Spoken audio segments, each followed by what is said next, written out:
прямо хочется съесть. Odam o'ziga yomon tortyapti-yu. Это что такое? Idishlari bilan ochilib yopilishlari ham takoy ekan. Qani, rostdan ham shunaqamikan? Xuddi shunaqasidan olib keldim.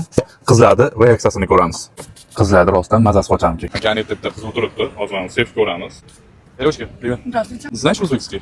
Mana atrofda bitta hidab ko'ringchi, qanaqa ekan? Hidiga baho beringchi. Что за прекрасный аромат. Какой прекрасный аромат. Sizga yoqdimi o'zi? Да. Bitta mana oldi, beringchi. Tanisizlarmi?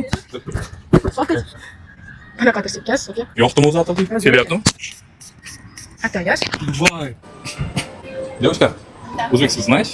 Да, немножко знаю. А что за аромат такой приятный? Откуда взяли? Hozir Instagramda trendda bo'layotgan feramon. Можно попробовать? Да.